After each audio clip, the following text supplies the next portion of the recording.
Hello and welcome back to another episode of Beyond the Dune Sea, a show all about that galaxy far, far away and beyond. My name is Konnor. And I'm Seth. And hey, how we doing this week? Me in general? Yeah.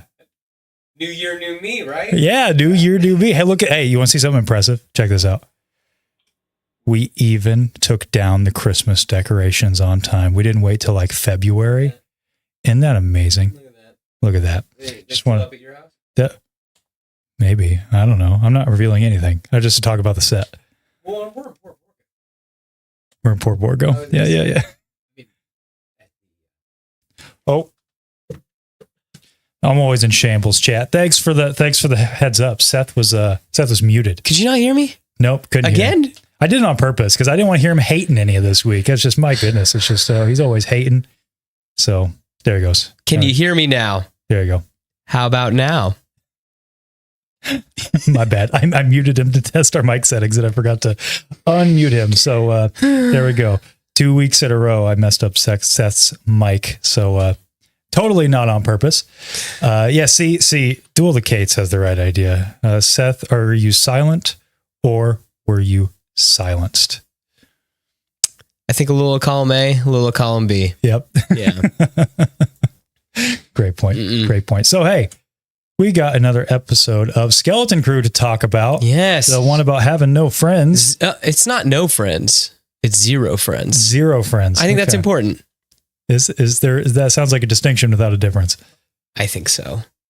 Okay. It just feels like that, the idea that like, it's either 0 or 1, but then she's told, hey, you can be friends with Neil and I can actually have 2. All I've ever had was Fern. Gotcha. I think there's layers to it. Gotcha. Well, hey, let's keep it rolling. 1 minute review, Skeleton Crew episode 6. Gotcha. Am I going first? You always go first. I always go first. Wild. All right. So episode 6, Zero Friends again. So this, I'll be honest, it subverted my expectation, but not in a bad way. Like I was expecting this to be kind of like really Goonies. We're going through more traps. Jod's walking around like a 80s, I don't know, like serial killer for lack of a better term, like trying to get him, SM-33 is trying to get him as well. It's, oh, look at how much fun pirate adventure we're having. No, instead we get into a fight and have some real good character moments.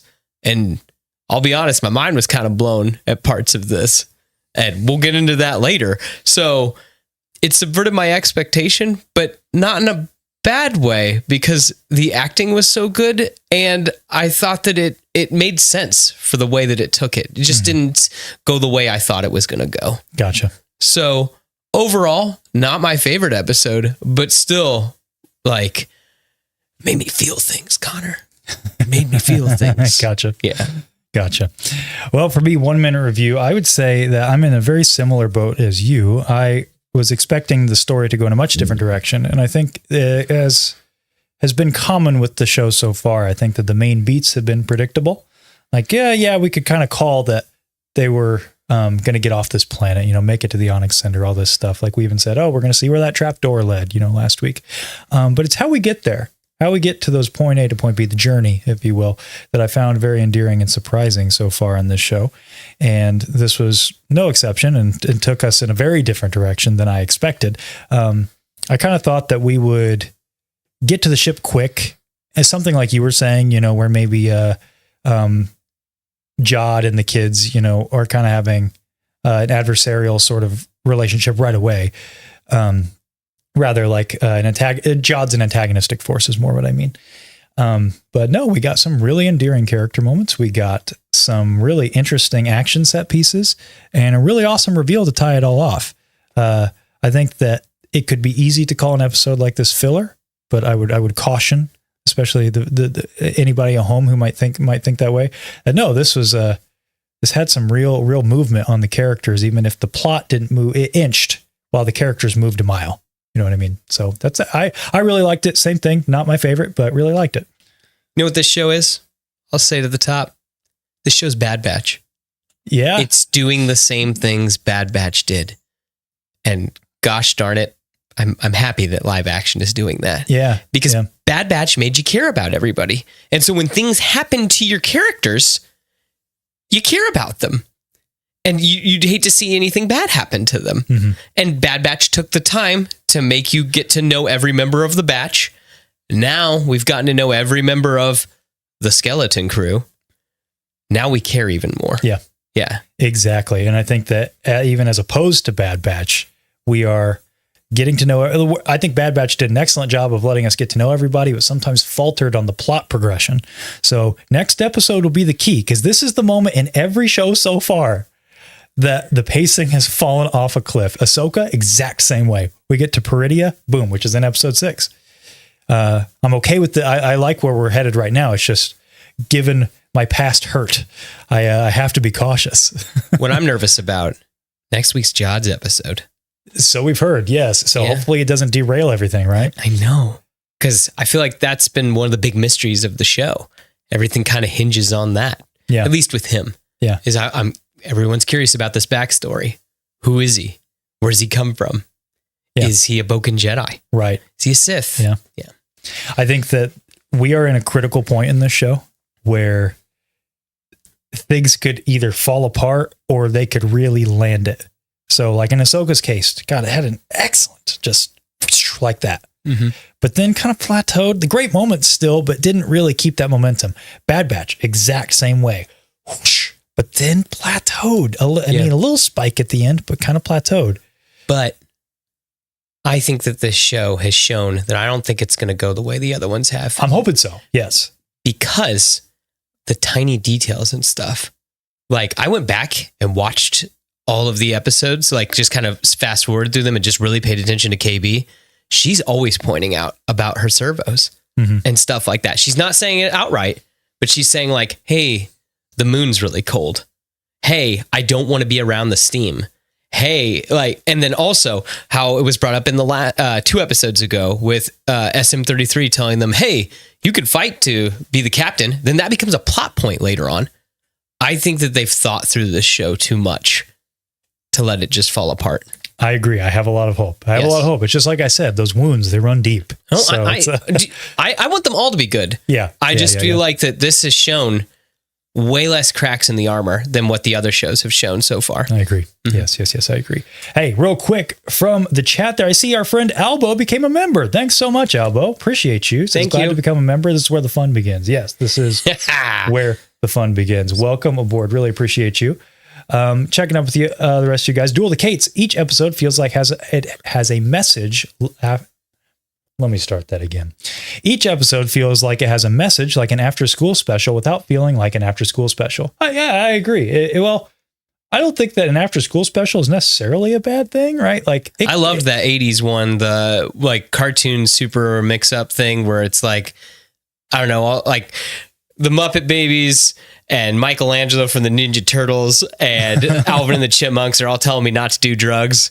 And yeah, I'll take that. Gotcha. I don't remember what that thing was called. 80s All-Star. It's called like 80s All-Star or something. Gotcha.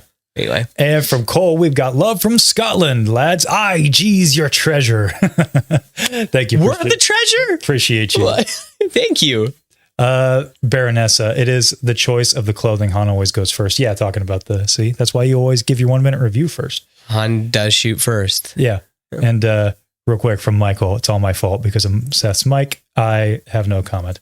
Hey, Ricky popped the bounty collector $4.99 super chat. You guys are amazing. Hey, no, you're amazing, man. Yeah, you knocked that off. You're amazing. You're the treasure. Wrong camera, but yeah, sure. You're the treasure. There we go. Yeah. Hey. Real quick before we move on, Seth's mic is going to be just a focal point here. We got to flip it around. See, that's why it muted. You twisted your cable. Look at that. Some live Falcon maintenance right on camera. Huh? Even going to mess with your camera. You didn't have me turned up. Don't gaslight me like that.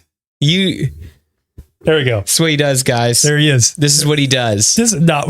You hush. No, you knocked that off. You had me muted. It was not because my cable was twisted around. moving on. So we're going to go kind of like we did last week, kind of move through this episode, kind of in chronological order, giving our points along the way. And so talking about from the beginning, something I really liked, that it got just right into it. Right? I mean, it opens with just a boom. They're sliding down They're that already thing. falling. Yeah, which was really great. Efficient storytelling, which has been a highlight of the show so far, is they really know how to utilize their time and the screen time that they have, which is, it's more difficult than it sounds, I think, right? I think the only fault of this one is, especially this episode, is that I felt like it needed to be a little bit longer. Really? I thought, Yes. I thought it was perfect length once Okay. again. Yeah. Okay. I just would have liked a little bit more room to breathe with the butting of heads. Okay. That's all. I just wanted them to be a little bit further apart for a little bit longer. Gotcha. Just a little bit. Gotcha. That's all. See, me personally, I thought that, I actually wrote down that the efficient storytelling left room for time to breathe. I thought, Yeah. enough room anyway, because this show has really thrived on quiet moments, kind of like Bad Batch. We've said that as well with Bad Batch, and it's important to balance those quiet moments, and the show's done a really good job of doing that, especially in this episode, because this one is probably the most quiet moment centric episode. Yes. Get some great moments we're going to talk about here in a moment. So setting us up with a very brief but plot-wise important story beat, just sliding down the thing, letting us know, hey, they're out here in this wasteland essentially. And by the way, the message here, if you will, the commentary about like this trash heap, you even mentioned this in our reaction, that's kind of juxtaposed right to this decadent mountain of luxury and everything. All the luxuries at the top, but all the trash floats. Yeah. It doesn't float. Yeah. So there's a lot you could take away from that, but I just thought that was really good, right? Yes. And it also sets up our main conflict, because right before we move on to the title card and when we get to catching up with Jod, we see that KB is injured. Yes. And what's going on with her. And that gets us right into the beat of where we need to go this episode, which is really great. Right. Yes. So, and then of course, after the title card, as I just mentioned, we see Jod arising out of the grate, covered in chains and gold. Right. Yes. And he's looking dapper. Yeah. And he gets captured by Right Brutus's gang. Yes. And a lot is happening here, which I think is really fun. This was something I wanted to note here. Did you notice the guy who has the same burn up spot like Dr. Evzan or whatever, who's taking the stuff off Jod, like he takes his gun and stuff like that. Yes. He grabs the lightsaber and Gunter even like reacts to that. Yeah. He like stops and stares at it, but then the X-Wings attack. Right. So I'm like, I wonder if Jod's carried a lightsaber before. Maybe. Because it looks like with just that reaction, because it's like, why would they show that really? But like he like stops and stares at it for just a second before the X-Wings attack. Yeah. I think obviously the lightsaber is a Chekhov's gun. It's going to come back in a big way at some point, right? Very interesting to see where that's going to go. But yes, as you just mentioned, X-Wings attack. Yes. What do you think about that? I mean, it's interesting to see them. It's kind of like Rogue One, seeing them in a different light, because you don't want them to blow up the Onyx Cinder. Right. They're saving the day, but you kind of need the bad guys to win at that point. Like, if that makes sense. Yeah. Like in Rogue One, you don't want them to blow up the base because Jin's dad's sitting on the runway. That sort of stuff. Gotcha. Yeah. I appreciate that this show has tackled the X-Wings in the New Republic from a very different angle than we've seen before. Literally a different angle. We see them from the POV of our characters on the ground. And so it makes the X-Wings in the New Republic feel like an actual just widespread force in the galaxy at this point. Because I know we've joked like in our reactions and stuff like, oh, is that Carson Teva up there? Something like that. But I like that it's not, because it makes the galaxy feel very big. Like, of course the New Republic has. And they're out patrolling because they've been in almost every show in one reason or like one way or another. Yeah. Yeah. I did like in this moment that it's like very pirate music when they're grabbing onto Jod and everything. And then that kind of shifts into like the horns that sound very Star Wars when the X-Wings come. Oh, right. And then shifts back into the strings with the kids. So it's like, dang, man, he's knocking it out of the park. Yeah. Mick Giacchino cooking once again. He's been in the kitchen this whole time, right? No, he's using that air fryer. Yeah. Yes. You don't think that's in the kitchen? Well, but I mean, like the kitchen implies like, the kitchen implies the air fryer is there on the counter, Seth. It is an option, a tool of the trade of the chef. What do you put your air fryer in your living room? You've You've seen me bring the air fryer on trips before. I have. Yes. You've got it mobile. I do. My goodness. Okay, so then we missed something with Jod's capture. 33 gets electrocuted. He right? does. Well, EMP'd, whatever. The ion blast. Yeah. Which, yes. Sorry. I was just thinking. Never mind. It's fine. But no, it's fine. It's all good. Okay. Yes, that they... I was trying to think if he got EMP'd earlier. No, but he got the... no, they did EMP him when... he had a restraining bolt on. No, but they EMP'd him when he was beating up the pirates. Because he beat up the pirates the first time, and then they show up with EMPs when they were still on Port Borgo. Gotcha. Yeah. So, did you notice how he looked? I like that he had a little crown on. And everything. Too. I like that his full personality is now showing and everything. That he's, again, I still don't think that he started the mutiny and everything like that. But I like the idea that he, like, that full pirate persona is kind of bleeding through his programming. Right. Yeah. I do. I love it. So, hey, before we move on to the next scene, let's check in with the chat. I see from Marcus79. So Renard is a Weequay like Hondo. Interesting. I believe so. Kind of broke that down last week, showing you guys some close-ups of that video, that hollow projection of him. But yes, I'm hoping no relation. I'm sure maybe it's just a callback, right? Yeah. That's probably it. Oh my goodness. We have Tony in here, Star Wars Sith 66 with the 5 gifted memberships. Thank you so much, buddy. Thank you. Appreciate that, man. He has been really helping me out with some stuff behind the scenes about, I won't spoil it. Is he being the true treasure? He's always, Tony's, he's always the real MVP. Michael _ Kramer here. Oh, sorry. It's just Michael Kramer on YouTube, but I can't help myself. I always put the underscore in there. It rolls off the tongue. Duel the Cates. I'm talking about Thrawn Alliances, Thrawn Treason. Yes, looks like you guys are chatting about the Thrawn trilogy in here. Because Michael says he's read the Heir to the Empire trilogy. Dude, great. We're still covering that on Tales from the Archives. Be on the lookout for that, by the way. Part 2 here sometime soon probably. Soon. Next couple weeks. Tony says, I am and you are the real treasure. He's the eternal treasure. Daybreaker here in the chat. In the hero's journey, they talk about the abyss and the transformation. I'm seeing the pacing here reflect this. The abyss is Jod's betrayal, and the transformation is the last episode's character growth. Yes, that's a great call. It's sometimes called the Dark Night of the Soul moment. I don't think we're quite there yet. That's going to be when Jod realizes his mistake in betraying the kids. But yeah, of course. Yeah, that's a great call. Man, I just noticed that this thing is really off kilter. What is? But hey, that's just because we're on the high seas. Do you want me to fix it? No. Why? We can fix it. No. They can bear with us. No, it's fine. It's fine. What's off kilter? Do you want me to just move it? No, it's fine. I can move it over. Stop it. It's okay. Fine. All right. Okay, back on to the next part of this. So we see the X-Wings attack from another angle, which is from the kids' POV down on the ground in the trash heap. I think they were called X-Wings. Yeah, which once again, they have found new ways every episode to really embody that Star Wars kid feeling of discovering something for the first time. And the fact that they live in Star Wars, but they don't know anything about Star Wars. Yeah, it's amazing. It's amazing how just well they convey all that, how meta it is, and without feeling cheesy. It feels very real. Yeah, it's really cool. So we get to see this, and then KB has drops a bombshell. Wait, I know how to get home. I have the coordinates. She's seen it. Yeah. Yeah. So it's been stored in her head, and everybody's like, oh, whoa, okay, well, check that out, right? Yeah.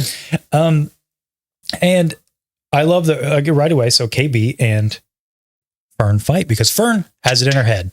Yeah. We're just going to climb. Yeah. And KB's like, that's Onyx impossible. Cinder's up there. We're not going to do that. Yeah. And she's like, what are you talking about? You know, we there's no discussion. We're going to climb up there. Yeah. I don't know how Neil's going to do it, but we're going to do it. Yeah. And KB is like, you don't listen to anybody. This is your problem. Right. And that causes the group to split up. Yes. Well, the crabs are seen at the same time too. Yes. Because Wim brings up that he has an idea. Let's follow the crabs. They're sentient. Yes. But they're repeating. Right. Follow. Yeah. Which we'll come to later. Maybe not such a good thing. But he also won't listen to Wim because she finds Wim childish. Yes. Even though it might not be a good idea. Yeah. KB seems to think so. Yeah. Well, she seems like a very analytical person where it's just like A to B. Like, why would we go over here? That it's up there and we have to get back up there. At least she didn't suggest trying to climb back up the pipes. Yeah. But I think it's showing the cracks in her character now, right? Like she's trying to be the leader, but she's also really bossy. Yes. She doesn't know how to let other people, express their ideas and to follow, because a good leader, will allow their followers, if you will, to have a place in the journey as well. And she's just not letting them do that. Yes. So a great moment here. And I love that you get two sides of it, right? You get the side of her not listening to KB, her best friend, but also not listening to Wim because she thinks he's just dumb. Yeah. Right. And everybody's ideas are not really working out. By the end of this, they sort of stumble upon something. But as we see, Fern has to learn how to actually be a good leader by the end of it. Yes. Overall, it felt kind of fast. That was the only thing. Yeah. But if that, it leads to good stuff. So I'm fine with it. So I noticed something here, and I didn't notice until I watched it the second time. So when you see the rusty hermit crabs, which I love that concept, by the way. Yeah. Wim says, "Hey, they can talk. That means they're intelligent." Slick Qui-Gon reference. 2 in a row. Yes. Look at that. Huh. The ability to speak does not make you intelligent. Yes. On my second rewatch, did you see one has a stormtrooper helmet? Oh, I didn't see that. Yeah. No. I did watch, they had a little BTS thing that Star Wars put out where there's a hidden R2-D2 and a hidden C-3PO on the big crab. The big crab, yeah. Yeah, which is fun. All that is just mind-blowing. Yeah. And also, when they're walking away, I think I found my matte painting. Yeah? I'm pretty sure that's a matte painting. Okay. Yeah, I think a lot of that planet is a matte painting. Yeah. Because if you look, the water doesn't look like it's really moving back there. Right. But anyway, when we were watching it, I'm like, I'm going to try and watch for matte paintings. Yeah. On my rewatch, I got it. Well, I also noticed in that BTS thing, speaking of matte paintings and whatnot, that I somehow must have missed this, that Doug Chang came back to do the concept art for this. Did you know that? I did not know that. Yeah, or at least he was in that video. He's I the don't know how I prequel missed guy, it. right? Yeah, he did the stuff for the prequels. Yeah. But he was talking about like the design for the crab, and I'm like, what? How did I miss that? Star Wars royalty. Yeah, I know. A lot of Star Wars royalty. Yeah. Undead Caesar is asking, he took it away. BTS, I don't know if you still want the answer to that question, but that means behind the scenes. So they put out a behind the scenes reel on Instagram. And on YouTube, I think, as well. And Michael Kramer asked, what do you mean by matte painting? It is matte. I'm sorry. No, it's matte. It's I matte know. painting. I said it wrong. I have it written. Oh, did you say matte painting? I may have, but I have matte written here. Oh, it's okay. Yeah, but if I said that wrong, I didn't. It's fine. Anyway, so in a lot of the old movies, like I'm trying to think of a good one. Like when that shot of Palpatine falling down the reactor shaft, that's just a painting. And they superimposed him falling. Luke's the same way. That when he falls in Bespin, all the stormtroopers lined up the wide shot. Those were individually actually painted. The fire spray sitting on the Bespin little. Yes. I don't. Yeah. So the way that it works, if you're curious, a little filmmaking lore here. A good one that I'll use is the shot of Obi-Wan in A New Hope where he's standing on the reactor shaft, pulling and disables the tractor beam. Yeah, they're using perspective. Yes. Yeah. So they film Alec Guinness on his part, which is just that thing that he's on. And then they have the walkway with the stormtroopers. And that's all that basically is filmed with the actors. So then a matte painting artist will then paint on glass sometimes everything around that basically. And they'll position that glass in front of the camera.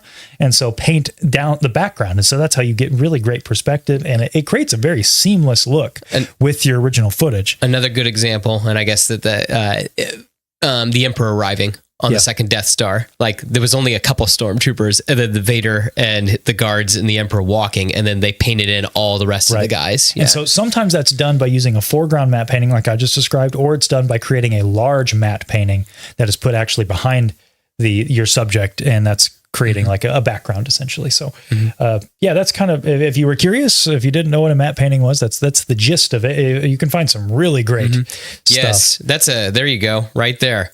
I don't like that one because I think that one, it really, really sticks out. Really? Oh yeah. When they're talking, when land, like not a scratch, you promise, right? Oh, would you get on there, you old pirate? Like that part, the Falcon, it just doesn't look like it's there. Gotcha. it just looks really flat. Yeah, it works better in some scenes than others for sure. I think that when it works the best is when I love the foreground stuff. I think that really, that you do that more for perspective tricks than anything. But I think that, love matte paintings. I love the practicality of the show. It's awesome. Yeah. So right after this moment, we check back in with Jod. Yeah. He's in a pirate court. Oh no. What a cool scene. We got our boy Brutus. He's back.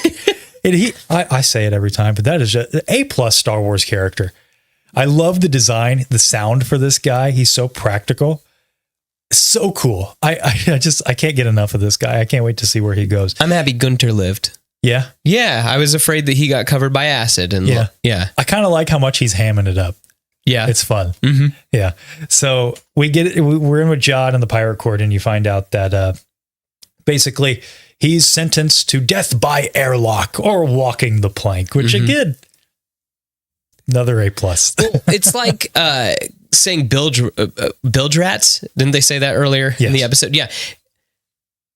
Typically a pirate thing, but then it works for Star Wars. Yeah. It's so weird. It's so good. Yeah, it's amazing how this marries together so easily. Exactly. And then the airlock and the plank, it works. It does. Yeah. It's crazy. So then we get, which I might have this kind of blended in here toward the end, but the shanty. Yes. Because Jod's going to convince them because he gets equal time to talk, and they have that really sick looking hourglass. He does with the plasma. The goop. And so Jod starts off in a very Jack Sparrow way. Yes. I'm hungry. Yeah. But then it builds and builds and builds. He's convincing the crew like, hey, you'll never be hungry again after we find Lion King. I know. Yeah. Join me. You're never going to be hungry again. Long live the king. Because you'll have endless loot. It's true. And endless plunder. He spends it well. And you kind of wonder, there's got to be a lot of the crew that are going his way. And my favorite thing too is he doesn't just say like, hey, join me. He just goes, hey, Brutus is all right, but he's not going to get you there. Very Jack Sparrow Barbossa. So much like Jack Sparrow and Barbossa, where it's like, no, I just want my position back. I don't want to kill anybody. I just, just let things go back to the way they were. Yeah. I'm the one who's going to lead you guys to riches and greatness. It's true. And you also notice he knew everybody's name. He did. Yeah. Like a good leader, but also probably playing that to his advantage. You probably picked out the people he remembered their names. And also he's playing on all their emotions. Yeah. Talking about, you can start your own farm or whatever. He's a Gand, right? Who's on Mon Calamari? Who's with the Mon Calamari? What are the squid people? Oh gosh, I don't remember. It's a Corrin. Yes. But like he plays to him where you can have a whole ocean. Mm-hmm. Yeah. Great stuff. And then we get the sea shanty. Excuse me. The space shanty. Space legend. Yeah. So great. And I'm going to read it out here. You're not going to sing it? We could sing it. You want to pull it up? I'm not good at that. No, but it's a pirate thing. So you just have to, it's more of a talk sing. You know what I mean? A talk sing. I'm not going to sing. I'm just going to read it. Oh, I was going to get my phone. Okay. Do you want to? There we go. Okay, pull it out. Let's go. We're doing this live. I hope at home they do it too. Okay, ready? Here, I'll tell you all when to go. 3, 2. Tack Reynard's sword away, aboard the Onyx Cinder, and never was he seen again, for at Acton he did plunder. So friggin' good. Hey, give Seth a round of applause, guys. Wasn't that awesome? He stepped out of his comfort zone. Says Baroness. I love that, man. I love a good sea shanty. I love a good space shanty, especially one that weaves some pirate legend. I hope this comes back, but it's like bombastic. You know what I mean? Because it was very whispered, and like some of the crew were coming in. I'm hoping that because we learned kind of the melody of the song. I'm hoping that comes in like an orchestrated. Ooh, yeah, dude, I'm a sucker for that kind of stuff. Yes. I would love that. But I mean, that sealed another part of the Pirates of the Caribbean connection, because it reminded me of how somber it was. Yes. Of the beginning of At World's End. Yo ho, all together. That's when they all die, Hoist your colors. Yes. Yeah. It's the it's at the gallows. Yes. It's so good. It's so good, man. And so this was awesome. And it got some lore across, obviously, that this is where the legend comes from. Yeah. Everybody knows this song. It's something that you sing when you're just, you're doing crew things. You're mopping the deck, you're hoisting the colors, the thrusters, the sails. I don't know. Like what? The turbines. Yeah. I don't know. Did you notice where they hang out too? What's that? Did you notice their like base? I guess. Oh yeah. It was like a spire. Yeah, but like we've seen someone that's had a spire in another Disney show. Yeah. It's in Mando episode 5. Okay. Yeah, when they blow it up, the one. Oh, yeah. It looks almost identical to it. Okay, good catch. Yeah, I didn't even think about that. And I went back and looked because I was like, is it the same one? No, like that. Maybe this is before. No, they look different. They're clearly different ones. I mean, it reminded me of the Pirate Court, which I'm forgetting the name of it, but it's at World's End. Yeah. Where all the ships are kind of like stacked on top of each other and it makes this giant thing. That's kind of what it reminded me of. Oh, okay. Yeah, I guess Port Borgo could kind of be like that, but that's more of like a Tortuga. Yeah. I guess. But it's kind of what it reminded me of. Gotcha. Sergio's saying it's like a Clone Wars medical center. Yes. Good call. It is a Clone Wars medical center. Interesting. Yeah. So we have, hey, everybody's giving you a round of applause. Look at that. Thank you. Some claps. Thank you. Thank you. Aye. Yeah. Pirate flag. Aye. And then I saw, where was it at? Where's it at? Who said it? There it is. Sergio, the songs have been sung. You know what that means? Things got to happen now. Go to war? We go to war. We ride at dawn? Yeah. And hey, Cantina talking here with the $4.99 super chat. You guys are too nice. Thank you so much. Yeah. And hey, been a member for 3 months. I can't pull that up for there. There it is. Yeah. Love that. Mm-hmm. That song sucks. No notes. What song? What do you mean? Shanty? Yeah, the shanty. It's awesome. I like it. I think it's great. Yeah. And then a little skull and bones right there. There you go. Hey, you guys are in the pirate. Hope everybody's spirit. at home like this. With their hook. There you go. Their hook hand. So anyway, we get this other connection with the sea shanty, but then at the end of Jod's arc here, we see that, well, he doesn't really get his place back, but he is going to lead them to the end. Again, another Pirates of the Caribbean thing. It's something Barbossa does.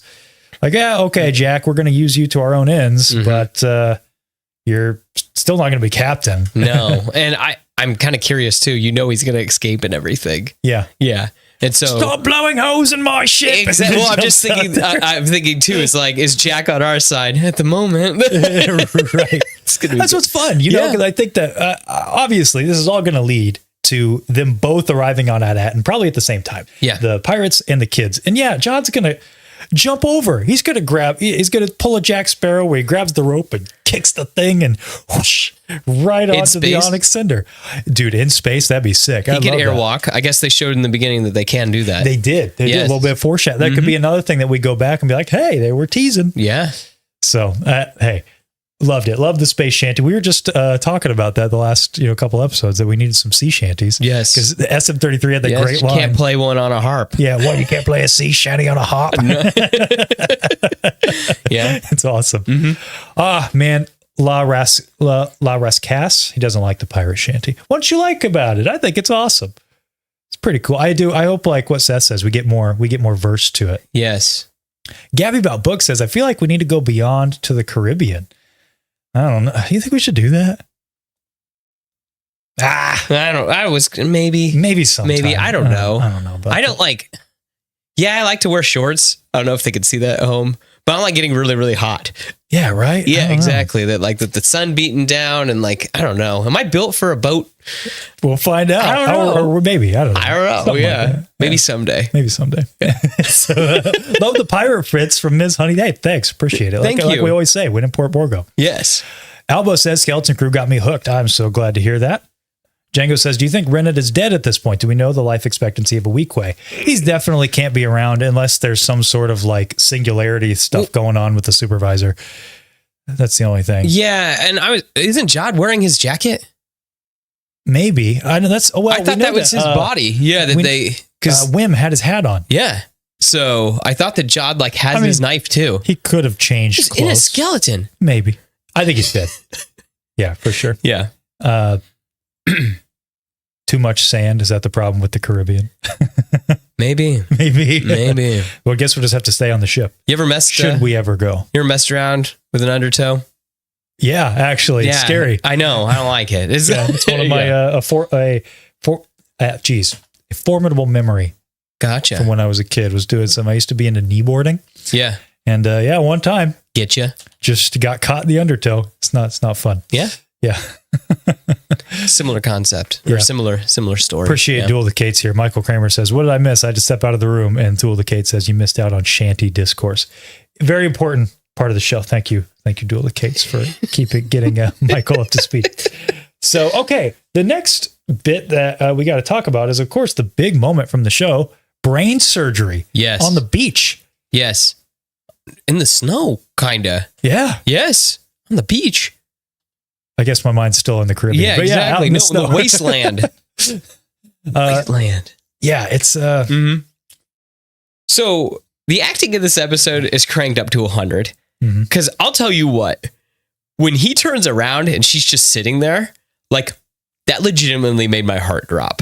Yeah. Like, I was like, what is going on? And I am happy because, like, I've been questioning it this whole time. Like, in the first episode, I was like, is she even a kid? Does she live in... You've been on this train. Yeah, does she live in Fern's garage? Because I'm so lost. Again, I don't know. And like, it was weird. Or is she just kind of like Fern's little buddy? Like, does she go to school? We don't see her in class. That's what I'm saying.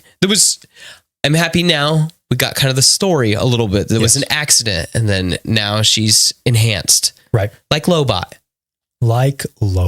Yes. Something I noticed too, I felt when I was first watching this, I was like, this kind of feels a left field.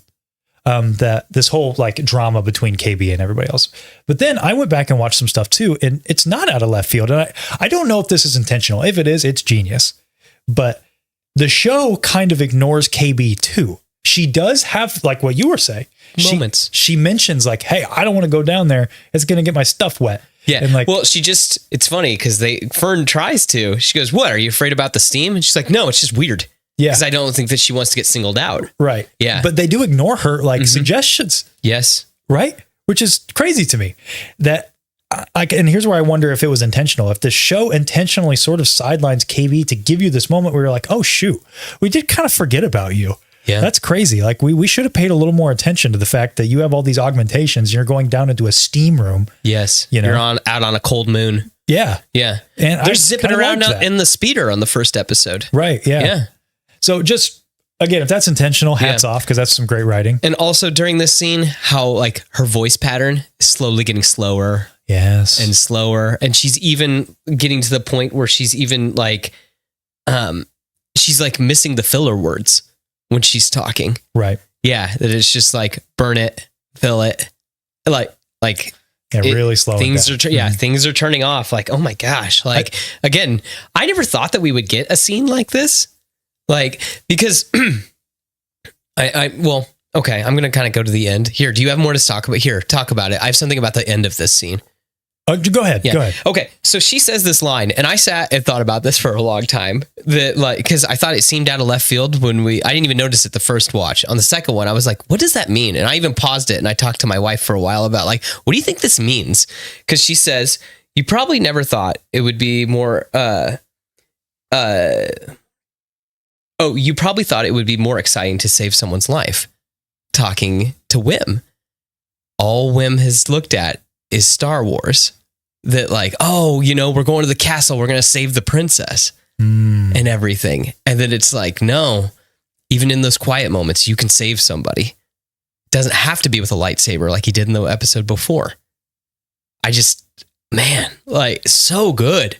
So good. I didn't catch that. That's a great point. And I think too that it's like, I think that's a good lesson for us at home. Where it's like, you can make a difference in someone's life. It doesn't have to. It may not be flashy. No. I mean, like, yeah, you don't have to, like, I hope that, like, if you could, save somebody from a burning building, you could. But I mean, like, even just sitting and listening to somebody, like, that can make a difference in someone's life. Mm-hmm. And I think that that's a really good lesson going forward. Yeah.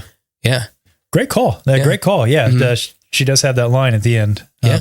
And then she calls him Jedi and then flips her thing down. Just nonchalant, whatever. We're going off. Back to how she is. Well, I love the connection you just made that it wasn't wielding the lightsaber and saving the day that made Wim a Jedi. Yeah. It was him sitting down, listening to KB and fixing her. And then also too, offering her friendship. Cause I think that saved her even more. Yeah. So you can just be friends with Neil and I. Yeah. Yeah. Great call. Yeah. That feels very Luke Skywalker, like from his school of Jedi, Jedi training. Well, it kind of reminded me of that Battlefront 2 moment. I was just about to say the same thing. Like, why did you help me? Because you asked. Yeah. Sometimes those are the more Jedi moments than, swinging the light sticks is good too, but yes, we need both. Yeah. It's a great call. Mm-hmm. Yeah. I really liked from the brain surgery scene that it felt very real in a couple ways. It felt real in the sense that I was actually kind of worried for her. Like and that's hard to do in a show where your main character is hurt. It's like, well, okay, we're episode 6. We got 2 left. But here's the thing though, as you said earlier, she's almost like a side character. If one of them was going to die, she probably would be the one to die because all the other ones have had so much character development except for her. Yeah. Yeah. She almost seems like an accessory. Yeah. So it did have me worried there for a minute, but I also liked how practical that was. So I have background in electronic stuff just for background. And it always bothers me sometimes in movies and shows when they just use jargon all the time, which I get, nobody's going to know the difference. But just for me personally, I'm like, that's not going to, like, what does that even mean? Like, hey, plug the flux capacitor into the Zeepzoid and then plug in let the nanites do it. Yeah, right. All that stuff. And it's just like, come on, man, we could be a little more creative. But this is a very real thing. Like, actually, okay, the fuse broke, basically. You need to cast a new fuse. So you're going to melt down a bunch of metal. And then the thing that really sold it for me was pushing the old one into the sand, making a metal cast, and then pouring it in there. Like, it's crude, but it would work. In our first review, or when we first watched it, I said that's the most ridiculous part of this show, that I guess like cooled that fast. Yeah, that Wim pulled it out of there. Yeah, but you see it in the show now. You see it goes. And it cools immediately. Right. So I was like, oh, okay. I guess that here's me being all judgmental when it shows it. Like, it even makes a little sound. Yeah. I know. Well, it's space metal, Konnor. It's space wires. Sorry. Okay. My bad. Yeah. It's got a high conductivity. So, or low conductivity. Well, no, it has to have a high conductivity. So that means it should still be hot. It's space. So there we go. Maybe it's not as cool as I thought. No, it really awesome. I loved how real it felt just from a practical standpoint, and then from a weight standpoint of all of this. Yes. And I love the even added layer that you just added about the Wim being a Jedi and like, hey, didn't think saving somebody's life would be, you thought saving somebody's life would be more exciting. Yeah. Very, very cool. And again, it's just the whole, like, her then flipping down the visor back, and then she just kind of walks off. Yeah. Things are back to normal. I think that like she is less human than the rest of them. That's why I kind of was thinking about that, like no, she's not less human. No, I'm talking about that, like the whole going like no friends, zero friends.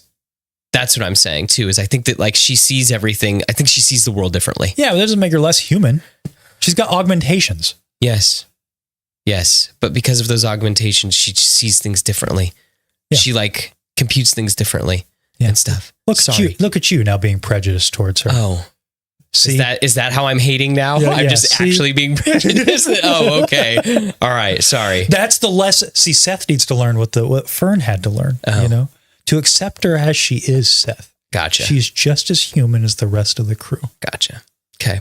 Maybe I just read too much into the title. My bad. Were you saying because she says zero and not none? Yeah. Okay. That's why. Well, yeah. I mean, of course she thinks in more like, because she's logical. That's all. But that just reminds me of like Donatello. That's all I was getting at. Is she the Donatello of this group? Yes. She even plugs herself into the ship to make it work at the end. Yeah. Yeah. It's pretty She's cool. The Donatello. She's the tech. Yeah, I was about to say she's the tech of the group. Because hey, Tech would say the same thing. Does that mean he's less human, Seth? I mean, they're all clones. So now clones aren't human either? Then, I was going to say, and they're all like crazy augmented, like crazy, like they're not normal humans. They're all changed. Wow. So here's what we found out about Seth today. We found out that KB's not human because she's half cyborg, and that clones aren't human either. So they're all just subhuman. Okay. We're going to have a deep conversation, because do the clones have a soul? Like, is that what we're getting into? Do clones go to heaven? Is that what it says? You're calling me out here. No. Yeah, we're learning a lot about Seth today. I guess so. That's absolutely true. Goodness gracious. Look, she's definitely the Donatello. Agree, Cantina. Yes. Don't pick on my boy Seth. Hey, Seth, he's the one doing it. Seth the cyborg hater. Cyborg discrimination. Wow, Seth. Wait, is that Aladdin playing in the background? Yeah, it is. Aladdin's playing in the background because he doesn't have a lot of friends. I was just trying to. So Aladdin, is he subhuman too? Does he not count? Why? I don't know, because he's got magic. What? He's got a genie. Aladdin's not magical.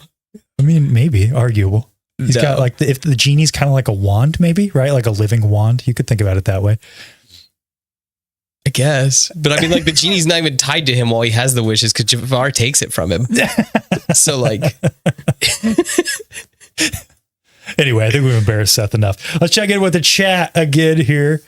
I'll go up a little bit past the Seth hating while we were talking about this brain surgery stuff. Hey, Fern needs to apologize to Neil. I agree. Hey, here's Cantina talk. He's not hating on you. He says, great take, Seth. I mean, she did kind of like Fern tethered herself to him. Yeah. I mean, that's good captainness. It is. She's literally going down with the ship if Neil falls. Yeah, I guess. She's part of the crew, part of the ship. Goodness. Albo says, maybe that's the message of the show. Star Wars doesn't need to be just about saving the princess and lightsabers, but having adventures with friends. Yeah, absolutely.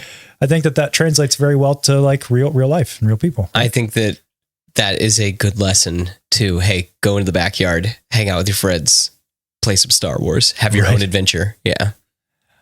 Hey, Miller King 51. Hey, I finally caught you guys live and I saw another comment here. Oh, yes, this was a good point from Miller King, like putting a penny in a fuse slot. I thought that was a cool take. Yeah, because that would work theoretically, like temporarily. You wouldn't want to keep it there, but yeah, that would that work. could conduct for a while. Don't do that at home, by the way. Don't put a penny in a fuse slot.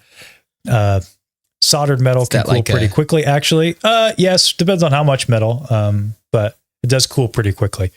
But I don't think that was, again, space metal. We don't know how long. I could get really nerdy into this, but we will we will continue. What? Michael, what is this? What's it say? Oh, he's saying that you think the Earth is flat too, because you don't like cyborgs. Oh. Yeah. Gotcha. Learn a lot about Seth. I guess so. Seth, get on the bus. What does that mean? I don't know. Seth, bro, hang in there, man. Gotcha. Clones and cyborgs, lives matter. All clones go to heaven. That's kind of funny too. Where's that at? And Django said it. Yeah, all clones go to too good. Yeah. Too good. Hey, Miller King says, met you guys at PopCon. Really love your show. Hey, yeah, okay. I thought I recognized that name. Good to see you in here. Who met us at PopCon? Who was it? What's the name? It was Miller King. Remember we checked out his YouTube channel. Okay, gotcha. Yeah. I'm sorry. We met some people at PopCon, so I was just trying to like put a name with the face. That's all. That's right. We saw your YouTube channel, if I remember right. We kind of swapped info. Gotcha. Makes sense why his side is red from West. Okay, last one from Seth. What are you saying about me? He said that's why your side is red, because you're evil. That's a tale for another day. All right. Goodness gracious. Okay, so then, yes, here's where everything kind of comes into culmination. Yes. We get the sort of, I guess we'll start with Fern. So we find out that Fern's also not listening to Neil. Neil can't climb very well on behalf, he's an elephant and everything. Well, he's got stubby legs. Yeah. He hasn't hit his growth spurt yet. Because we've seen his dad. His dad's an absolute unit. And so he'll probably grow into that. So, yeah, that's true. But Fern is finally learning that, she needs to listen to her crewmates so as they tether with the rope. Mm-hmm. And she's able to get him to climb all the way up. Yes. Finally, some synergy between the two, which is very good. Yes. But then on probably the more... Did you also notice, too, when they were tethered, that she's going right, left, right, and he's doing it with her? I thought that was good. So, I thought that was awesome captaining. Yeah, good captaining, whatever. As opposed to what they were doing before, where she's like, "Hey, we gotta quit taking breaks." So, and he's like, "I can't reach between the rungs." Well, if they're moving in sequence, then they would be able to do. In theory, should be able to do that a little bit better. Gotcha. Yeah. Gotcha. Yeah. I liked that. I liked that we get those moments with Fern, because I think that's going to really come together in the next episode, probably. I will admit, I wish it wasn't sandwiched between KB's stuff, because it's just like a little bit of Fern, KB, then a little bit of Fern. Well, this is the KB episode, I know. I just wish that's where I'm talking about, that I wish that it had 5 more minutes. Yeah. Yes. But that's all. If that's my biggest complaint for the episode, the show's doing great. Well, it all kind of comes together at the end of the episode as well, where Fern is able to, she's listening to everybody and everybody has their spot. Yes. Before we get there, though, we find the end of the crab trail. And it leads to big old crab. Food. Yeah. Food. Some awesome stuff here that we absolutely have to talk about. Oh, yeah. First of all, stop motion. The return of stop motion. I saw it immediately and it looked awesome. Yes. So I remember cool. you were like, look at that thing. It's stop motion. Apparently the little guys are stop motion too. Yeah, I didn't realize that. Yeah, I didn't know that either. But I guess they're covered up by like things like droid parts and legs and helmets and stuff like that. So cool. No, And I agree. do you know the name of the big crab? I've heard it, but I don't. What is it? It's tetanus. TET''ness. Like when you get poisoned by metal. Exactly. Yeah. Isn't that awesome? Yes. She got rusty metal all Yes. over. Thought it was so cool. Yeah. And of course, our boy Phil Tippett back from the original trilogy to do stop motion on these crabs. It's crazy. It's so I love stop motion anyway, but to just have all these Star Wars legends come back and do stuff in this show, I think that's why this show has the sauce. It's a good big reason for it. It like when we keep reviewing it every week, it does kind of feel like a love letter to Star Wars. Like there is a reason why everybody came back for this. 100%. Yeah. Oh, yeah, that's a good point. I mean, they all read the script and was like, hey, this is cool. Yeah. This is cool. This is very cool. And I think it's like what you said. It's like learning about Star Wars through the eyes of a kid. Yeah. Yeah. Which is awesome. Yeah. I did love the line when he cause I don't know why. I think Wim's the weakest of the four. If that makes sense. Really? I feel like he's kind of like Leonardo. He's a little bit like milquetoast right now. Yeah. Interesting. But like, I did think this was a really funny line is, how's come I'm always wrong about who's the good guy? Yeah. And I thought that was just a really funny line with like, cause thinking Jod's gonna be the Jedi that's gonna save them. Sure. And then thinking that the crabs are gonna be what's gonna get them home and everything. And so yeah, it was a good line. That's nice introspective thoughts. Yeah. Well, I think all the characters are very well defined at this point too. Yeah. I just waiting for, I guess that, I guess the first episode's kind of about Wim. I just guess he's just kind of, I don't know. Well, I'm waiting for him to get his moment. I just like the other three more than him, I guess, at this point. Okay. And maybe the show's just doing that on purpose. The show, I think, is definitely being told through Wim's eyes. And I think, too, that he's going to get that moment with Jod. He'll get that, and that's going to help pull. That'll be his moment. Yeah. So I'll be curious to see what happens. For sure. So we're coming back to the chat here. I see Michael Kramer has a question. Can you explain stop motion? Sure, I'd be happy to briefly. It's stop motion is basically you have like a figure essentially. So here. Give me Neil. Give me Neil. Okay.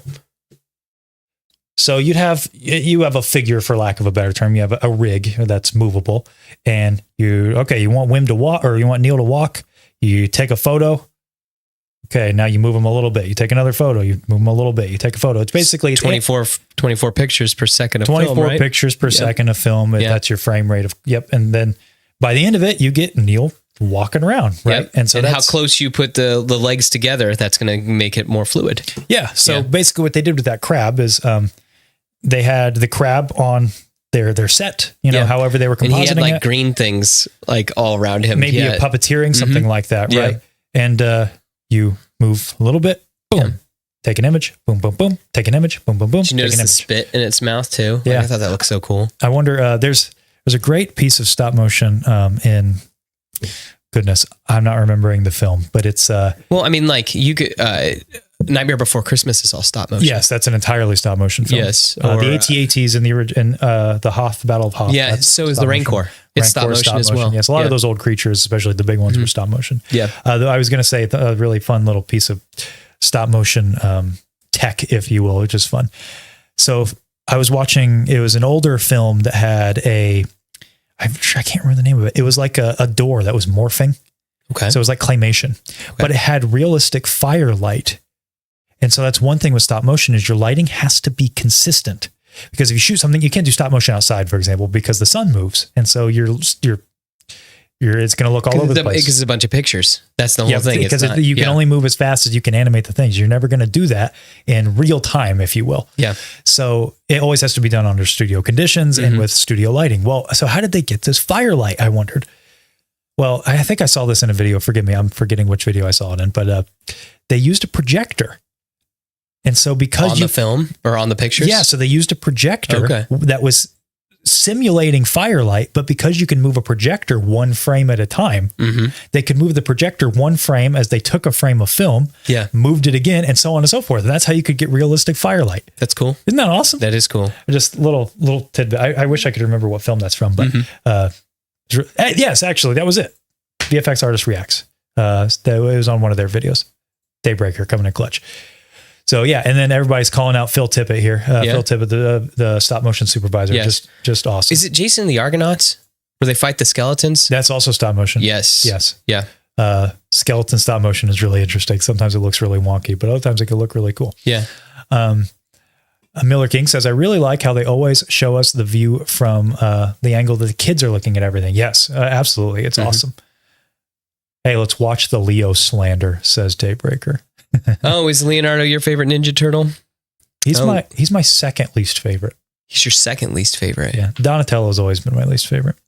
I got you. But my favorite though has always been Raphael. I mean, he's the most thought out Ninja Turtle. Yeah. There's a reason. I mean, he's Crosshair.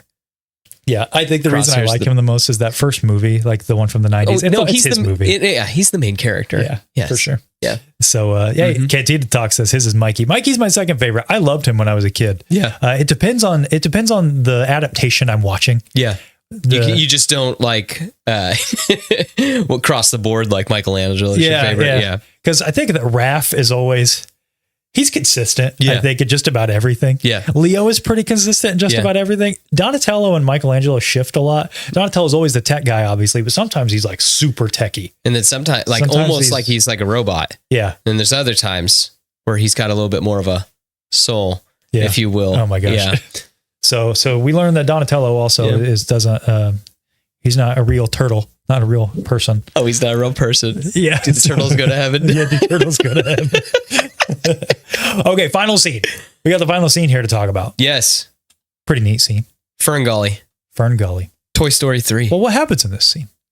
Well, okay. So have they're all back. They go, oh no, the ship, it's over there. Yeah. I love you. You're my best friend. They're like, yeah. Well, we got the crab. That's all happening. Yes. And then of course, Fern and Neil get to the Onyx Cinder, which is because they jump onto it because they're about to dump it in the trash. And since they're tethered, he's got to jump too. Yeah. They're going to jump. Droids are going to drop it into the trash basically. Right. Yeah. And so we all the gang gets all back together. Yes. And now we're trying to race to the Onyx Cinder because it's going to get destroyed. Yes. By a big giant, another kind of crab-like creature thing. Fire crab, droid, monster, Fern Gully machine. We're going to say it's that. Okay. You seen that movie? Yes, of course. Okay. I don't know. I mean, I don't know. It's old. So. Almost looked at the wrong camera. Hold on. Let me do that again.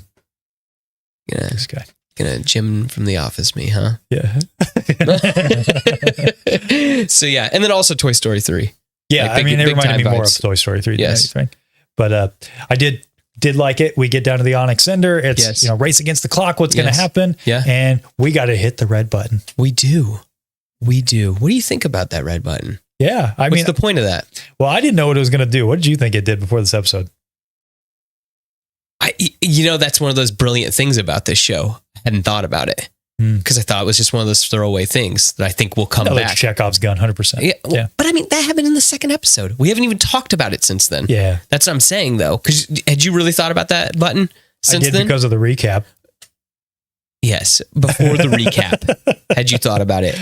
No, I had not thought about it. I said when we were watching it live, I thought that, watching it for the first time, that it was going to break off and that it'll be kind of like how the Phantom breaks off from the Ghost. Yeah, which you ended up being pretty right about that. Kind of. It's like it had a shell around it. Yeah. Like the crabs. Yes. The crabs were foreshadowing to the Onyx Cinder molting. Yes. Like a cicada. Yeah. So we saw the crabs with all the rusty parts onto them. That's like the old Onyx Cinder. Yeah. But then if the crabs were ever to lose their shell, they'd be the shiny new one. Exactly. Well, they'll move into a new crab, like in a new shell. Yeah. Because that little guy that was in the droid, he was like looking when they fell out of the eye and they're all like, oh, I wonder if SM33 is okay. I love that moment, by the way. Creative visual storytelling. Oh, no, it's great. Yeah. It's absolutely great. Don't worry, kids. He's in a trash pile over there. Like, with the pirates. As much as I liked that, I wish that Wim wouldn't have said anything. Because he even asked, he's like, oh, I hope 33 is okay. I wish they would have just left it at those two shots that were quiet. Yeah. That would have been better in my opinion. But here we finally, like, the crew gets to be a real crew. I know. Neil's going to pilot. Wim goes up to the gunner seat. Fern's piloting.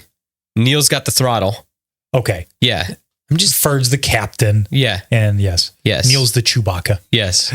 Sure. And then KB's the KB is the tech. Yes. Right? Exactly. Plugs herself in, giving them power and everything. It's too invincible. Yeah. As Wim's shooting it. He's clearly never played a video game before. But it was great.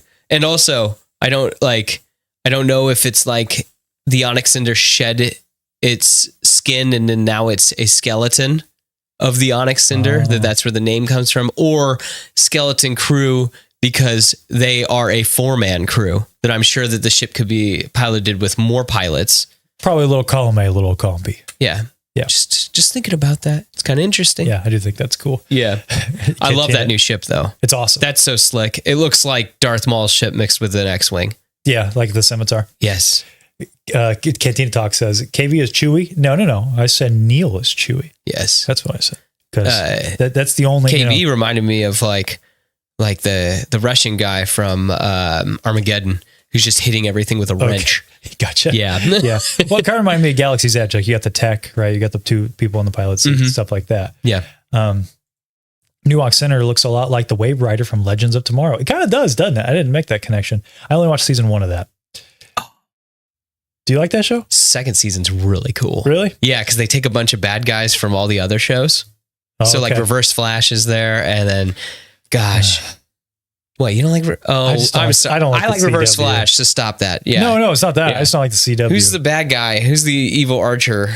Who's League of Shadows guy? I can't remember their names. It's fine. Yeah, that show fell off too. Yeah. It's fun though. I was like, yeah, it was just ridiculous. I liked the season that I watched. I lost interest in the CW. Then the Arrowverse. Yeah. Okay, catching up with some from Baronessa. It's cleverly foreshadowed by Rened, informing us the ship was recently armored. Oh, good catch. Yeah. I didn't even think about that. Good I catch. assumed because in episode 4, when it's like the ship matches markings that blast its way out of Mos Eisley, I figured if they need to make a getaway and then now they don't look like the ship before it. Yeah, that's what I assumed. Like in GTA, when you go into the garage, you get your car repainted when you got 5 stars. Yes. Cool. Yeah. I was thinking the same thing. We're on the same wavelength there. From Daybreaker, we have hashtag Beyond the NYC Sewers. Get it trending. Hey. Maybe someday. Cowabunga. Seems like you guys are really interested in some Beyond content. What do you think? I'm game. Yeah. I don't like... It'd be fun. Don't get me wrong. I love talking about the shows. But at the same time, I don't 80-20. Yeah, exactly. I don't like being tethered to something where it's like, oh, we got to talk about this right now. Yeah. Sometimes I just like to... whatever we're feeling. Yeah. I like to sail off into the beyond from time to time. Exactly. Wouldn't that be cool? You never know what that horizon will bring. Never know. Yeah. So we what's your Discord, guys, if you have one, from Miller King? I'm so bad. Guys, I keep saying we're going to get a Discord started. We don't have one right now. One of these days. We don't have anything. What do you mean we don't have anything? Are there new shirts yet? Hey. Where are the shirts? Where are the shirts, Konnor? Get out of here.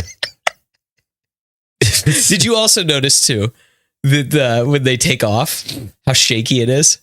When like that shot where it goes past the camera, it is still going like this. Like it is not a smooth, like the ship is still like bobbing up and down. I think that's so fun. Yeah. Yeah. Schechter, wear the shirts. Listen, first of all, you know what? They're hats, actually, Schechter. They're not shirts. That's what I'm working on.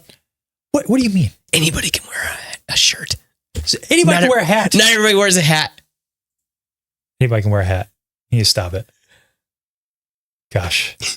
We need those shirts, Konnor, chopped up. I'm getting a mutiny by my own chat here.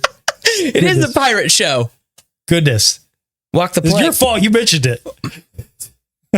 They're coming, okay? The Discord's coming one of these days. Now you sound like George R.R. Martin. The dragons are coming. That's not George R.R. Martin. The show is hard, guys. It takes a lot of effort. Get out of here. I completely agree. Yeah. Should we tell them about the other show? Wait till the Community Spotlight. I had a Okay. cheetah All right. crush. Okay. But it's on another show, by the way. Oh, the other channel. Yeah, we'll talk about it later. Okay. Goodness, we're so off. Yeah, the moon merch and hats are very good, but I just can't do hats. Thank you. Kate, you have no idea the conversations you just put on me after the show with that comment. How many times he's argued? Dang it.